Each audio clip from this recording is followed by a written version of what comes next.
Okay, guys, Stone Guy 223 here. I'm usually not a conspiracy theorist, but coming home from a match. I'm in South Georgia, coming out of Alabama.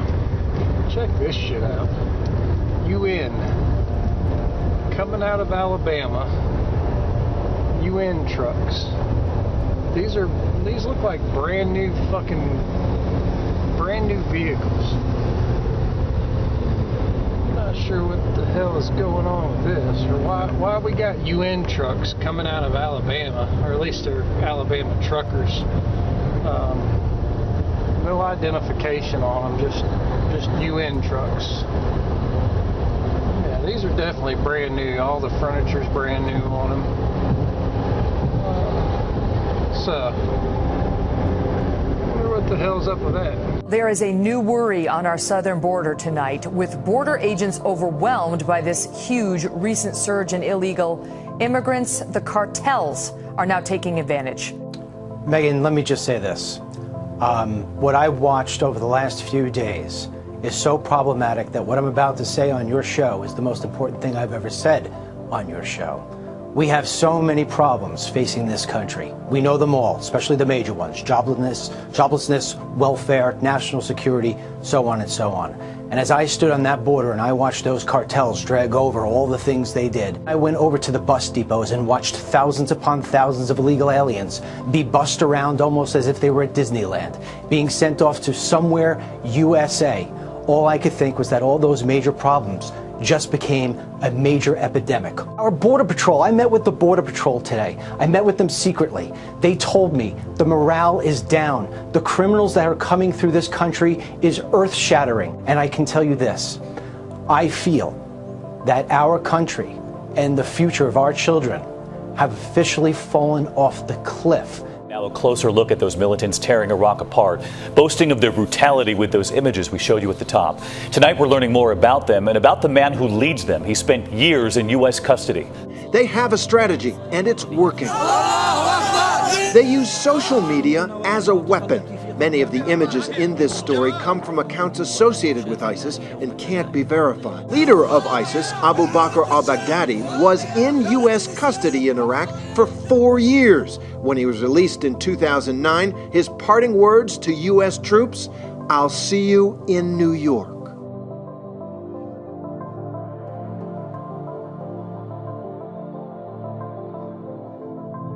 Former Secretary of State Hillary Clinton weighing in on the controversial prisoner swap of 5 Taliban leaders for Sergeant Bo Bergdahl's freedom. She was asked if the exchange was like making a deal with the devil. Here's her answer. Did he make a deal with the devil? If you look at what the factors were going into the decision, of course there are competing interests and values. I'd like to say to Bo right now, who's having trouble speaking English, Bismillah ar-Rahman ar-Rahim, Zayabayem. I'm your father, Bo. Bismillah ar-Rahman ar-Rahim, Zayabayem. I'm your father, Bo. The Wall Street Journal is reporting that one of the detainees whose return has already told his family that he plans on waging war on America. So what this president did is he made a deal with the devil for a deserter, a man who didn't even like America.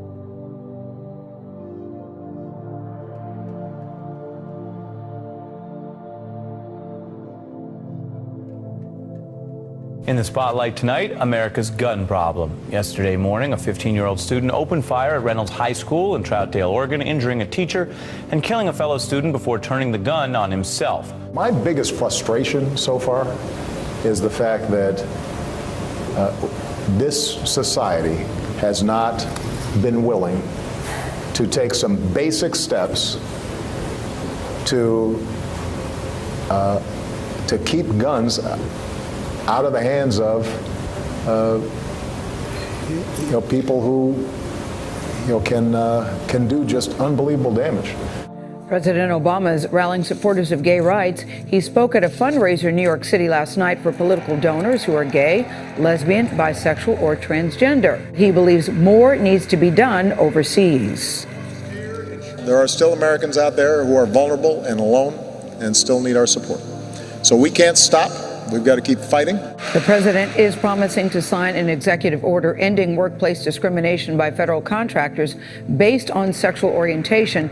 That would affect 14 million employees. I'm here to actually talk to you guys really quickly about this flag. This flag is not that old. This flag is the symbol of lesbian, gay, bisexual, transgender, and queer pride.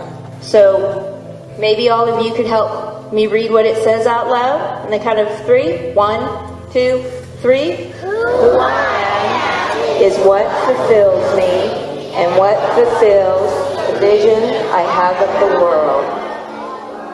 One high school salutatorian banned from discussing his faith in a graduation speech. He fought back this week. Take a listen. In coming before you today, I presented 3 drafts of my speech. All of them denied on the account of my desire to share my personal thoughts and inspiration to you in my Christian faith. It wasn't one that your school wanted you to share. You had heard 3 times that you couldn't include faith. What did the school tell you? That's right. Now, the first and second times I submitted my speech last week, the school told me, as well as their attorneys, that any reference to God or Jesus or prayer of any kind was unconstitutional and they would pull the mic on me.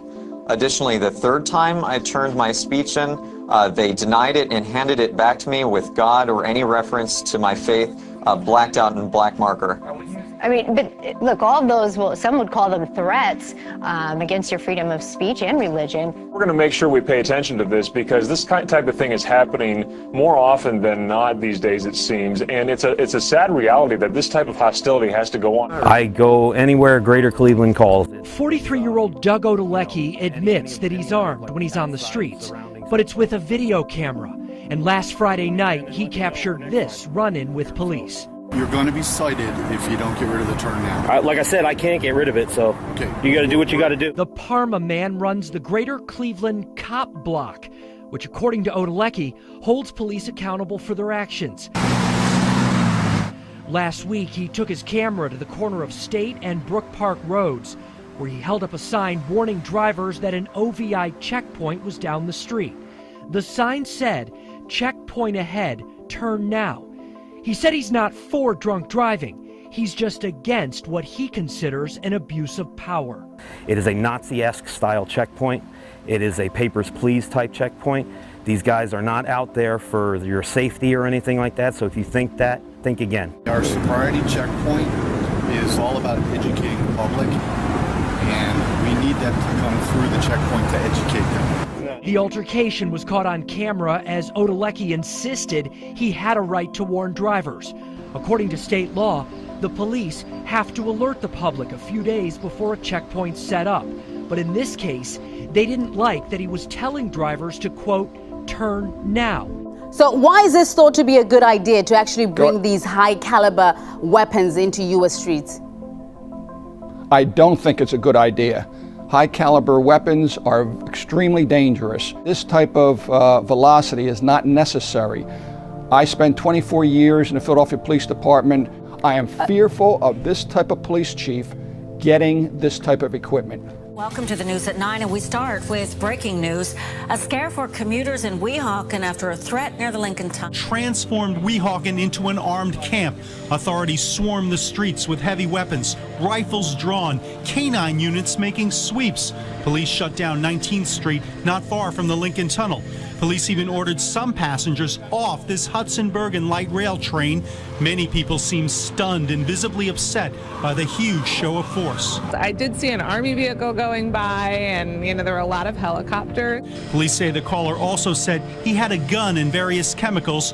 Authorities pinged or traced the call. Well, a man accused of setting off a manhunt on the seacoast following a violent confrontation with police. No one was hit by the gunfire. And backup arrived from across the region, including federal agents. Sections of routes 150 and 107 were shut down. A helicopter searched the wooded area overhead. An unsettling scene for people living here. It's scary because you don't know what's going to happen. You don't know who the person is.